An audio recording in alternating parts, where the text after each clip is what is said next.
Boa noite, turma. Meu nome é André. A gente vai estar falando sobre transmissão de más notícias. Eu sou do segundo período. A gente vai se apresentar e começar com o tema. Uma boa noite a todos. Eu me chamo Felipe, sou do segundo período. Boa noite para todo mundo, meu nome é Hércules, sou do quarto período. Boa noite, eu sou o Gabriel, do quarto período. E eu vou começar a explicação aqui hoje falando sobre como você vai introduzir a má notícia para o seu paciente, né?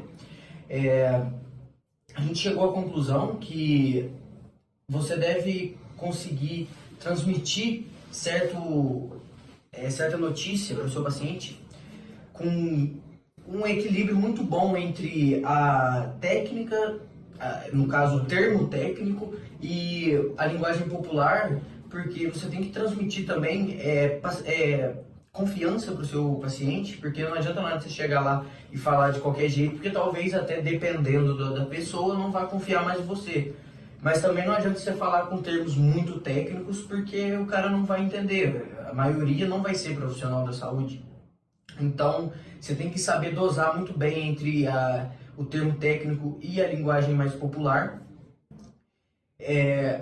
Também uma coisa a ser abordada é que existem várias formas diferentes de você passar essa notícia. Como o André vai apresentar uma delas, a gente tem vários protocolos já prontos. Sempre você vai ter que, principalmente no seu consultório particular, sendo um cara tendo muita empatia, né? Porque imagina se fosse você recebendo uma notícia, muitas das vezes de uma lesão medular, na qual você não vai conseguir mais andar, ou que você vai perder sensibilidade em muitas áreas da perna, perda motora. Então, assim, você tem que saber ter a empatia para transmitir essa notícia, mas ao mesmo tempo não pode jogar muitas expectativas lá em cima, porque se não houver melhora, né? Às vezes não é incompetência sua. A gente, infelizmente, recentemente tem uma possibilidade, né, da proteína nova que a pesquisadora conseguiu achar aí para voltar a reconstruir o axônio que foi perdido, mas ainda está em teste, então até o momento muito difícil de você conseguir Acesso a esse tipo de tratamento. Exatamente. Então Tá muito no comecinho.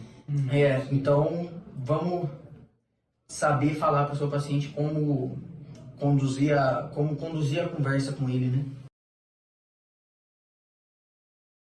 Bom, como o Hércules tem falado, a comunicação é essencial. Compreender o vocabulário que está dominado ali pelo seu cliente e o seu também. Saber navegar na comunicação de vocês. Existem vários meios que as pessoas usam para fazer esse tratamento.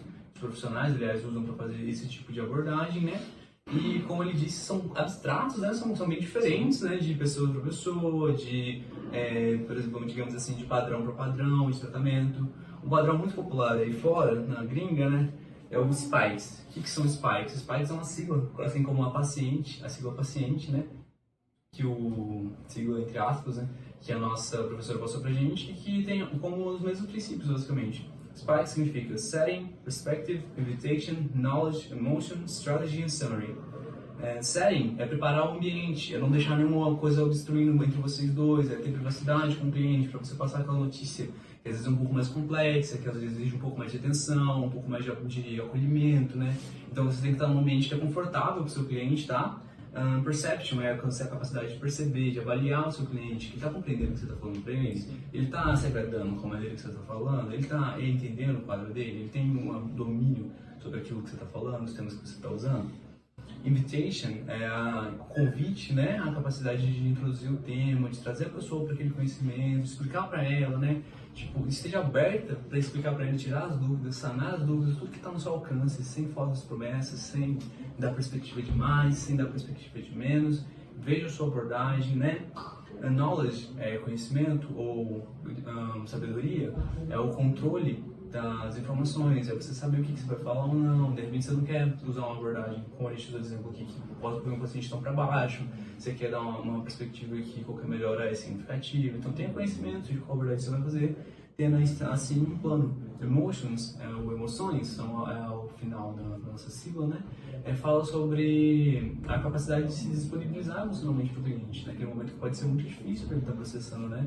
Pode ser uma coisa muito desgastante, né? E emocionalmente pode abalar o cliente, né? Então esteja disponível para estar abordando seus clientes. E Strategy and Summary, em resumo, né? Literalmente traduzindo, tem um plano de como você vai fazer esse tratamento, certo? Bom, e qual seria o papel em si do fisioterapeuta? Ele tem algumas específicas, que seria explicar as informações sobre o paciente, tudo que está acontecendo com ele, ser claro, de preferência. Tá certo que muitas das vezes famílias não vão querer que você seja 100% claro com o paciente, então elas prefeririam que falasse com elas primeiro, ou nem falar com o paciente em si. Não prometer a recuperação para o paciente, que você fala, pô, você sofreu esse acidente, com o meu tratamento você vai melhorar 100%, não é assim que funciona, realmente. E valorizar também cada conquista que o paciente tem, como o Hércules havia dito. Se o paciente conseguir mexer o dedão do pé, já é uma conquista, então você parabeniza ele. E uma coisa também muito importante é você trabalhar com outros profissionais, seja um psicólogo, um nutricionista. Muitas das vezes eles vão te ajudar também a lidar com aquele paciente. Então, bom, o papel do fisioterapeuta em si seria isso. Então, como conclusão, gostaria de deixar aqui um resumo sobre o que é a má notícia. A má notícia nada mais é do que toda e qualquer informação que altere negativamente a perspectiva de futuro do paciente com o seu tratamento ou o seu futuro em geral.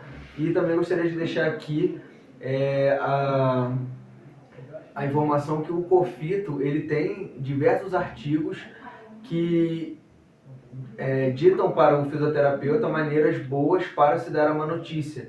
E uma dessas maneiras são você ser 100% claro com o paciente, ter clareza na hora de explicar, você ser realista com o caso do paciente, sempre tratar o paciente com bastante empatia, e entre outros. E essa é a conclusão. Excelente. Bom, gente, muito boa noite. Obrigado pela atenção. Obrigado por terem assistido, gente. E agora fiquem com a nossa entrevista com o nosso professor Jefferson.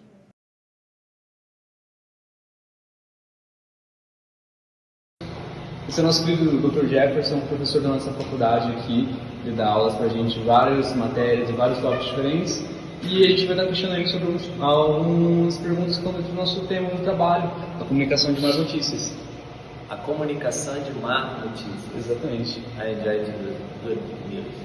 Speak português, né? Bom, Jefferson, uma das perguntas que recorreu como fatores que deveriam ser considerados na hora de transmitir essas ideias. O que você vê como importante no aspecto dessa comunicação?